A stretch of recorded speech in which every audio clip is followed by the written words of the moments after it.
Es imposible hablar de un agro en nuestro país. El agro es mucha cosa y cosas muy distintas, situaciones muy distintas, y uno sabe que no todos están en una situación de pleno desarrollo y fluidez, y obviamente no todos están en crisis. ¿Cuál es la primera lectura que hace de este conflicto que está en ciernes? Lo primero que podríamos decir en una aseveración que siempre tiene un punto de vista es que no hay crisis en el agro en estos momentos. Y lo que sí también debemos reconocer es que la actividad agropecuaria en el Uruguay tiene unas situaciones muy variadas dependiendo de los rubros, y además incluso dentro de los rubros en cuál es la vinculación que algunas veces tienen algunos de esos productores con los flujos exportadores y cuáles son cuando los tienen con lo que podríamos decir el mercado doméstico. Lo que hoy podemos reconocer con claridad es que en el Uruguay en este momento el sector agropecuario hay dos sectores que tienen un componente muy grande de su producción destinado al mercado externo, que es la lechería y el arroz, que en virtud de 3 años de problemas a nivel internacional de baja de los precios de los productos que se colocan, ha estado determinando de que los productores vinculados a la lechería y al arroz están pasando por momentos difíciles. Estamos hablando de pérdida de rentabilidad, quizás en algún caso puntual alguna empresa particular pueda llegar a tener problemas de rentabilidad, pero no estamos hablando de que haya problema de rentabilidad. Se ha reducido la rentabilidad en los últimos 3 años, no son rentabilidades negativas, que es el caso concreto donde se pierde dinero. Siempre volvemos al caso concreto. En un escenario y en un mundo de muchas empresas puede haber alguna que esté en esa situación, pero tenemos problemas de rentabilidad, los tenemos que abordar analizando situaciones que son diversas. Claro, particularmente en lo que refiere al sector lácteo, aquellos que llevaron adelante la negociación con Venezuela, una negociación muy particular, en donde los precios de nuestros productos estaban bastante por encima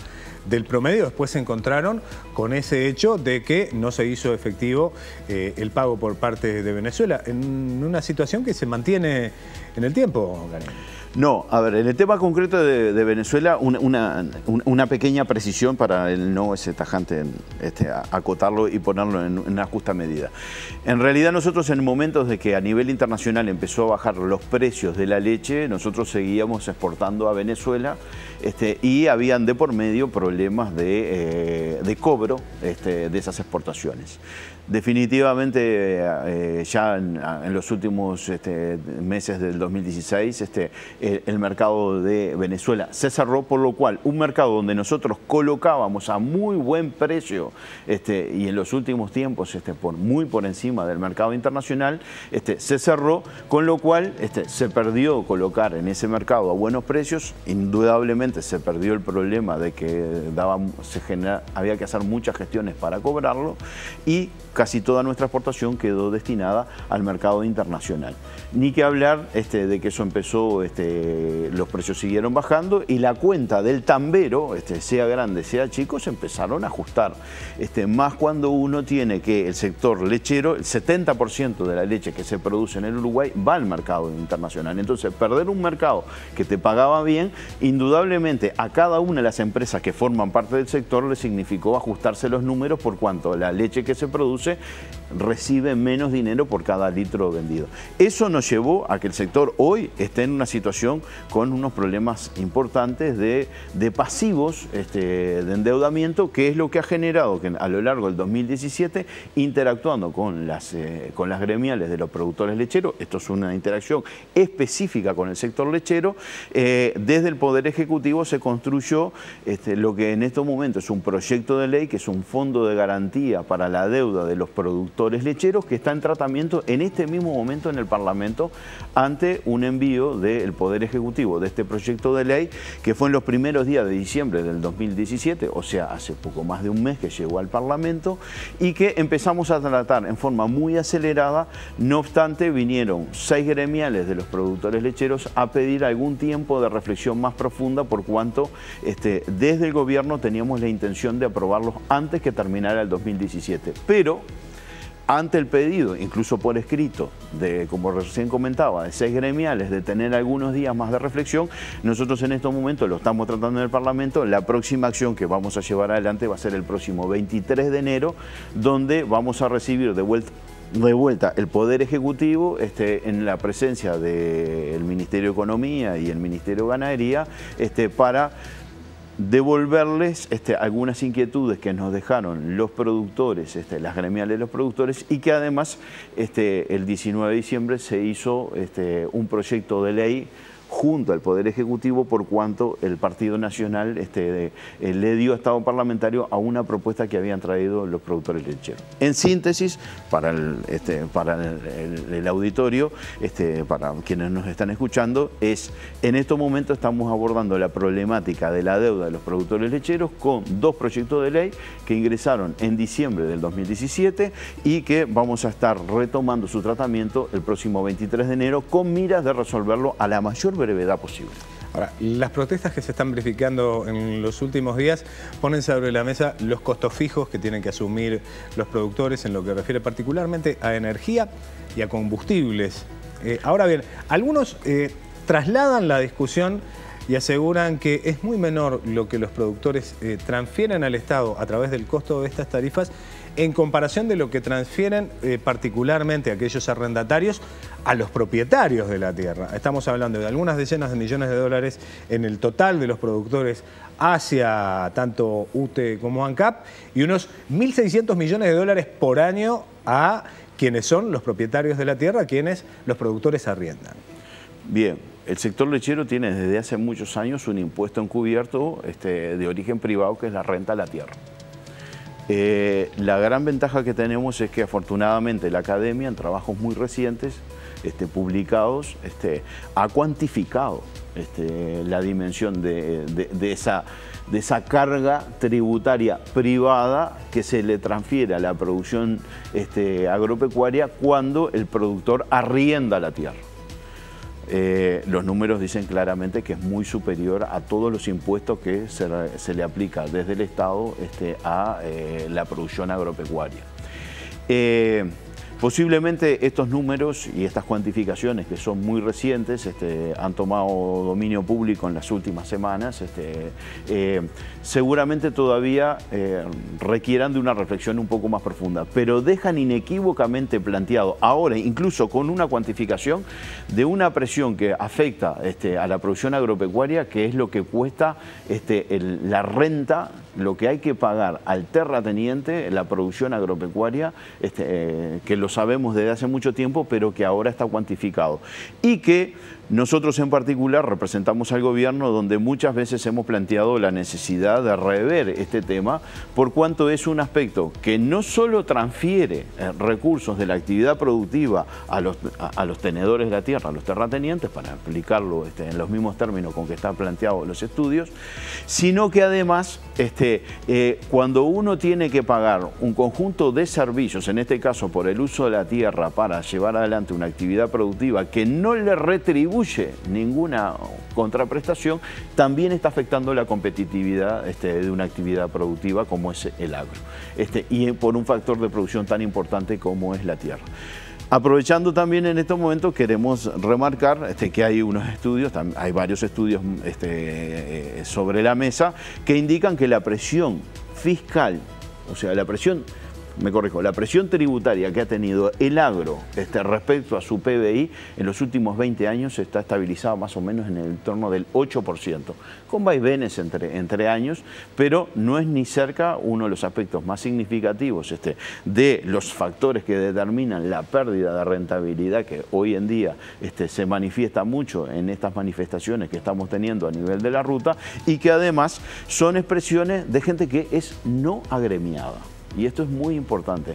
En estas manifestaciones que hemos estado escuchando estos días en la prensa y que han sido motivo de algunas caravanas de vehículos circulando a muy baja velocidad por las rutas que han enlentecido la circulación a nivel del lugar donde han estado desarrollándose,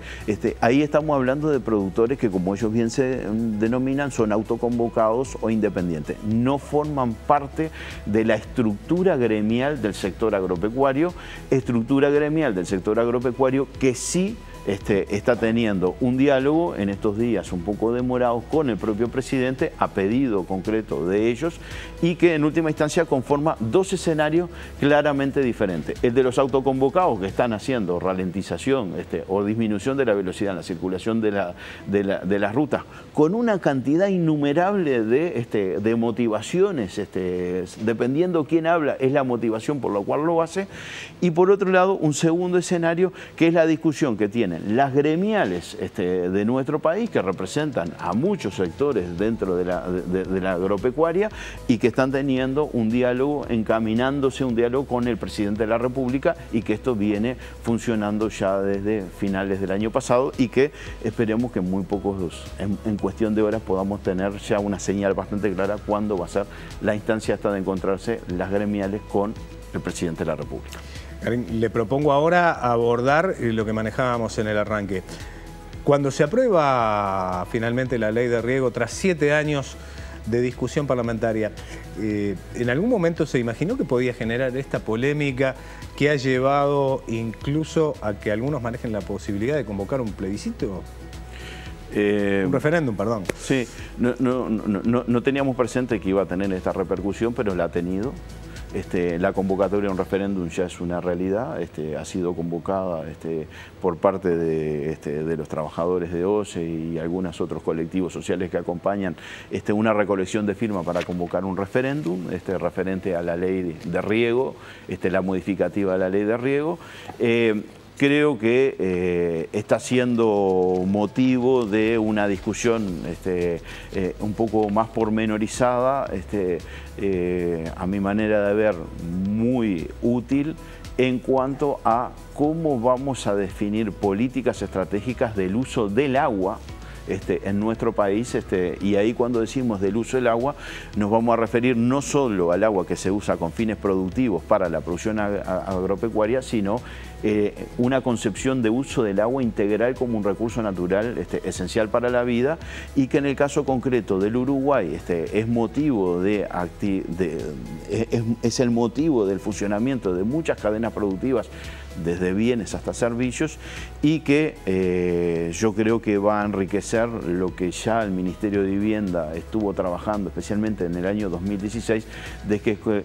que es construir un plan nacional de aguas, del cual ya se ha construido, ya tiene fuerza de decreto, pero que seguramente esta discusión que se sumó por la modificativa de la ley de riego, indudablemente esperemos que ayude a profundizar ese plan nacional de agua, que en lo particular tenemos la aspiración de que en no mucho tiempo, además de rango de decreto del Poder Ejecutivo, pueda tener rango de ley. Ahora bien, toda esta discusión que se ha dado, usted refiere a un nuevo plan de gestión de aguas en el futuro, pero también una posición de la academia, de la Universidad de la República, que alerta sobre determinados aspectos de lo que ha sido esta ley de riego.